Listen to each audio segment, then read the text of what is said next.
Angle really, gimmick rather, is really not doing anything for me yet. I know I probably have to give it time, but I'll tell you one thing though.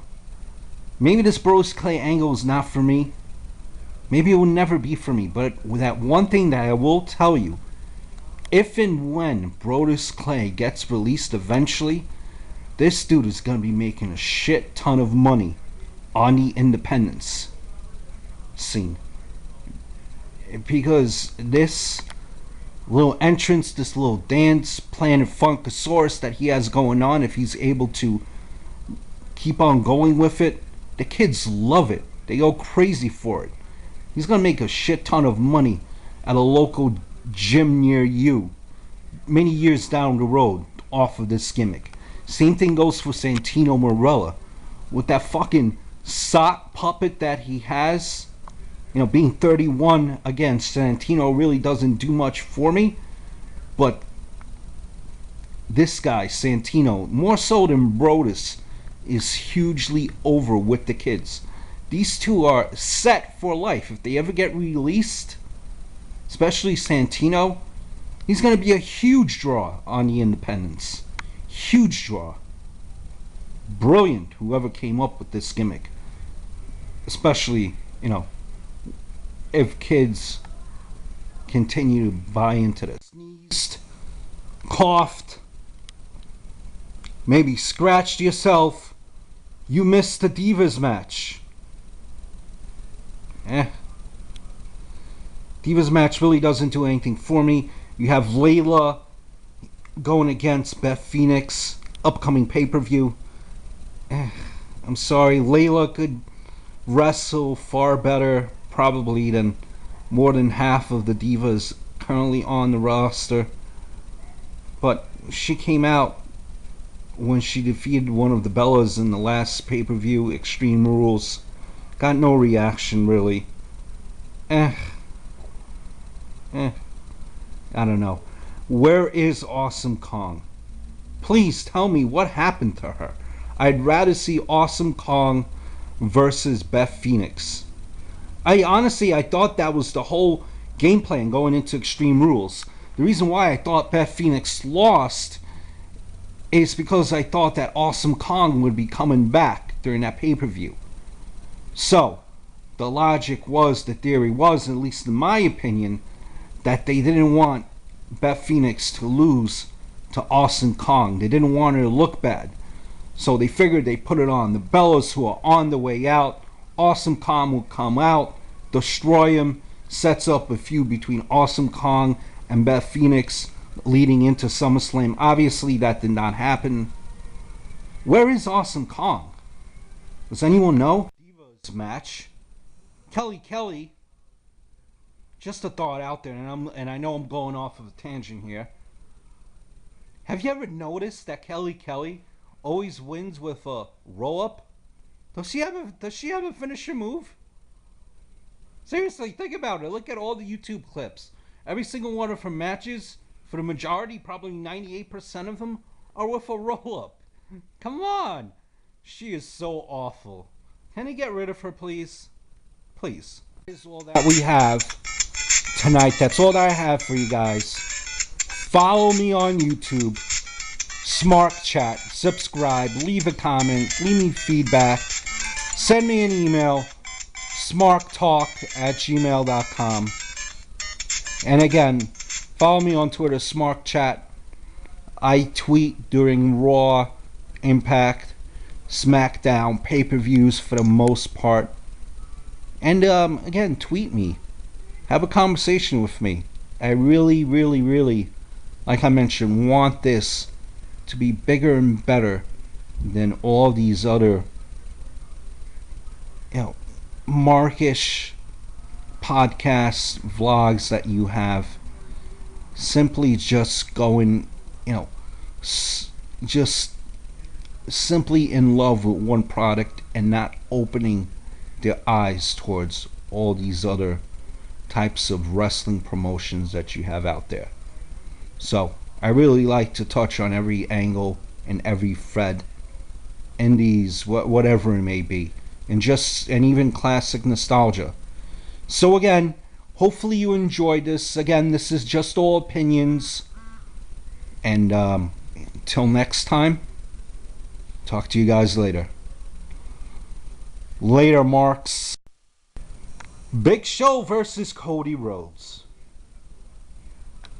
Now, again, I'm not going to go line by line, match by match, so to speak. Don't want to bore you. But here's a serious question for you guys.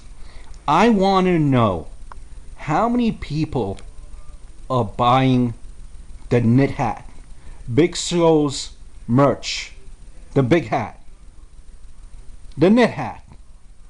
Heck, maybe a big hat will be better than a knit hat that he has. A big hat as in a top hat, like Abraham Lincoln. Sorry, I mispronounced. You know what I mean.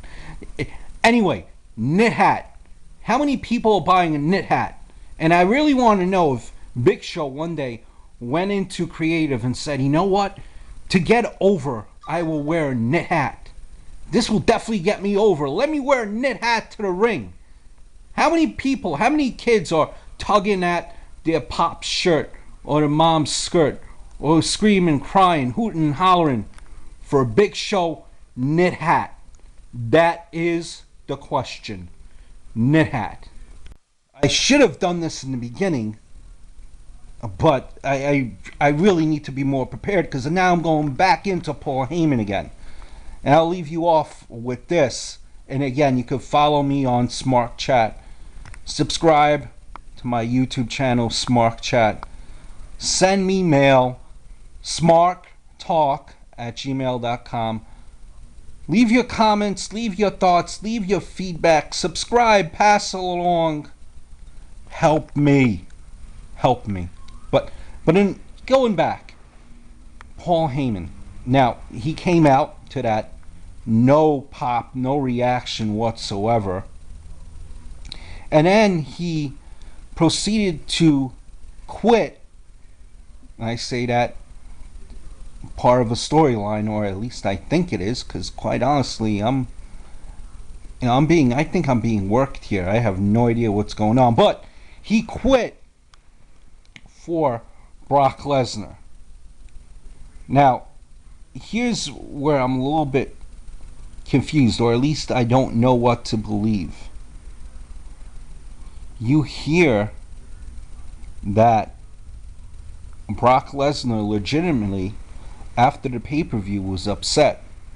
How it went is supposedly Brock Lesnar was upset that after the match where John Cena royally got destroyed, and hold on, shock, John Cena was back on Raw again, but, or at least via satellite, so to speak. Now, Paul Heyman, like I was saying, quit for Brock Lesnar. Was reading off of a note that Brock Lesnar prepared. Brock Lesnar wasn't in the building, and he mentioned that Brock Lesnar quit.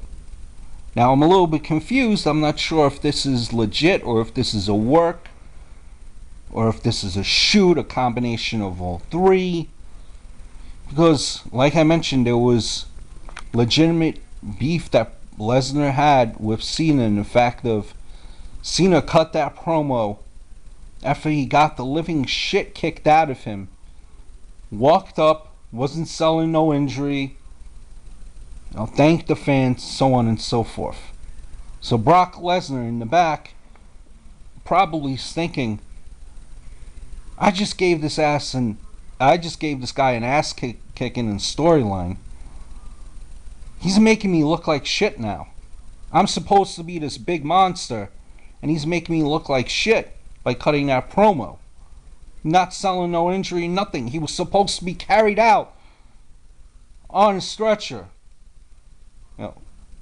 Finger quote. So I am not sure now, really, if Lesnar as legit quit. Now I know his contract is where he's working minimal days. So probably in all likelihood, this is a storyline. and they had to create this type of a storyline to get him off of TV for a while. So we could probably expect these type of similar storylines where he's on TV, something happens, suspension, quits, and he's off of TV for a while, then he appears again. Now I understand that. I know better. This is probably what is happening. But the reason why I'm saying that I'm a little bit confused, I don't know if this is true, if it's a work, if it's shoot, if it's part work, part shoot. In the sense of, if you think about it, John Cena is going up against John Laurinaitis at the upcoming pay-per-view. Now, if you think about it, again, in storyline, it would make more sense if John Laurinaitis were to fight with anyone. It would be CM.PUNK. How is John Laurinaitis fighting Cena? What exactly caused this? John Cena making fun of John Laurinaitis' voice, calling him a doofus, and that warrants a fight at a pay-per-view. But meanwhile, Punk trashes Laurinaitis pretty much every week, and they still have yet to have a match. Now, again, the reason why I think that this might not be, that Lesnar might seriously have quit, and now again, very little of me do thinks that, but this storyline between Ace and Cena seems to be simply thrown together last minute, and I think what was really meant to happen was we were supposed to see Cena versus Lesnar at the pay-per-view. Now, I could be wrong. Part of me is telling me that this is what happened with Lesnar is all a storyline to get Lesnar off of TV. He's not obligated to be on Raw every week. But again, there's always a little part of me there because of this Ace Cena storyline and how it's just kind of thrown together, how it does not make any sense per se. So it kind of makes you wonder a little bit.